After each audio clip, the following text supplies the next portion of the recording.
নমস্কাৰ স্বাগতম মোৰ এছএছএমই চেনেললৈ মোৰ প্ৰিয় ছাত্ৰ ছাত্ৰীসকল আজি ক্লাছ 7ৰ মানে সপ্তম শ্ৰেণীৰ সমাজ বিজ্ঞানৰ পাঠ 14 মধ্যযুগৰ ভাৰতবৰ্ষৰ ইতিহাস অধ্যয়নৰ সমলসমূহৰ কোৱেশ্চন আনসাৰখিনি কৰাম তো অনুশীলনীৰ যিমানখিনি কোৱেশ্চন আনসাৰ আছে সেইখিনিহে কৰাই যাম ইনসাইড কোৱেশ্চন নিদো যদি লাগে তোমালোকে কমেন্টত জনাই দিবা মোক ইনসাইড কোৱেশ্চন লাগে যদি তো বলা আমি অনুশীলনীৰ কোৱেশ্চন আনসাৰখিনি আৰম্ভ কৰোঁ অনুশীলনীৰ 1 নম্বৰ উত্তৰ দিয়াৰ কোৱেশ্চন আনসাৰ বিলাক কৰিম ক নম্বৰ সমল বুলিলে কি বুজা উত্তৰ যৰ পৰা আমি সঠিক ক্ষুদ্ৰ আৰু বিশ্বাসযোগ্য তথ্য লাভ কৰিব পাৰো তাকেই সমল বোলে ইয়াৰ আনসাৰ বিলাক শৰ্ট হ'ব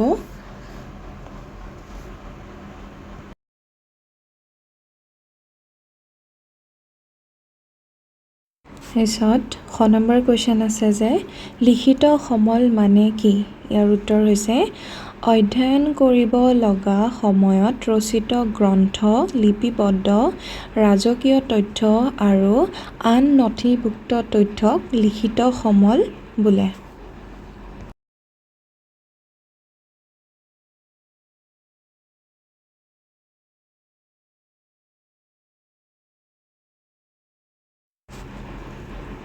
গ নম্বৰ কোৱেশ্চন হৈছে তুৰ্কী আফগানসকল ক'ৰ পৰা ভাৰতলৈ আহিছিল ইয়াৰ উত্তৰ হৈছে তুৰ্কী আফগানসকল মধ্য এছিয়াৰ পৰা ভাৰতলৈ আহিছিল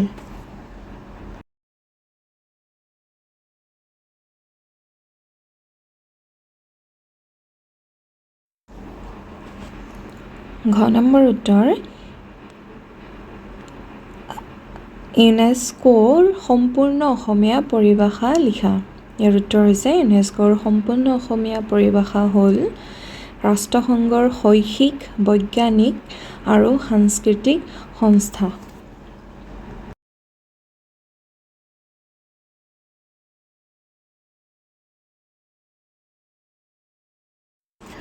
উঙ নম্বৰ কুৱেশ্যন ঐতিহাসিক সমলসমূহৰ ৰক্ষণাবেক্ষণৰ ক্ষেত্ৰত কোনে বিশেষ ভূমিকা পালন কৰিছিল ইয়াৰ উত্তৰ হৈছে ভাৰত চৰকাৰৰ অধীনত তথা ভাৰতীয় পুৰাতত্ত্ব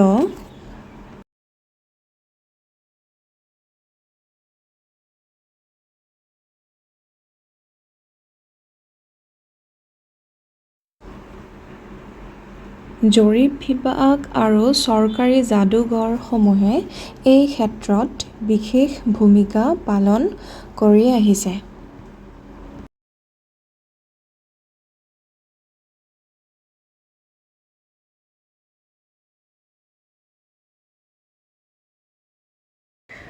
দুই নম্বৰ কুৱেশ্যন আছে তোমালোকৰ খালী ঠাই পূৰ কৰা 1 নম্বৰ আবুল ফজলে দেশ ৰচনা কৰিছিল ইয়াৰ উত্তৰ হ'ব আবুল ফজলে আইনি আকবৰী ৰচনা কৰিছিল খ নম্বৰ ইবন বতুতা দেশৰ পৰিব্ৰাজক আছিল ইয়াৰ উত্তৰ হ'ব ইবন বতুতা মৰক্কোৰ দেশৰ পৰিব্ৰাজক আছিল ঘ নম্বৰ প্ৰাচীন বিজয়নগৰ স্মৃতিচিহ্ন বৰ্তমান দেশ চহৰত আছে ইয়াৰ উত্তৰ হ'ব প্ৰাচীন বিজয়নগৰ স্মৃতিচিহ্ন বৰ্তমান হাম্পি চহৰত আছে ঘ নম্বৰ ৰংঘৰ দেশ জিলাত আছে ৰংঘৰ শিৱসাগৰ জিলাত আছে মই খালী ঠাইৰ জেগাত নাটিব বুলি সাইডে লিখি দিছোঁ তোমালোকে চাই ল'বা উঙ নম্বৰ ৰূপী নামৰ মুদ্ৰা চুলতান দেশ প্ৰচলন কৰিছিল ইয়াৰ উত্তৰ হ'ব শ্বেৰ শাহে মতলব ৰূপী নামৰ মুদ্ৰা চুলতান শ্বেৰ শাহে প্ৰচলন কৰিছিল আৰু 3 নম্বৰ শুদ্ধ উত্তৰ বিচাৰ কৰা 3 নম্বৰ 1 নম্বৰ আছে যে জয়পুৰ দুৰ্গসমূহে ৰাজপুত ৰজাসকলৰ সহ্য প্ৰকাশ নকৰে ইয়াৰ উত্তৰটো হৈছে অশুদ্ধ খ নম্বৰ গুলবদন বেগমে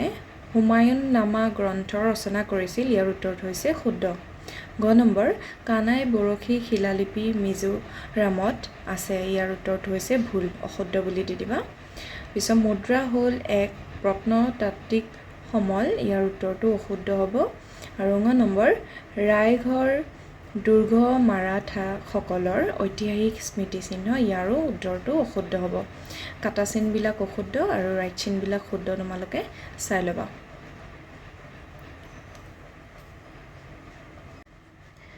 4 নম্বৰ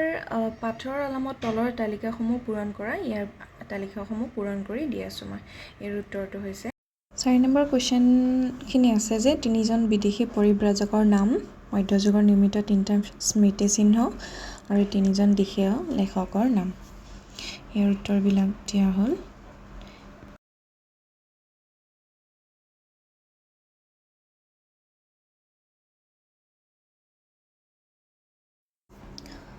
তিনিজন বিদেশী পৰিব্ৰাজকৰ নাম হৈছে মৰক্কোৰ ইবন বতুতা,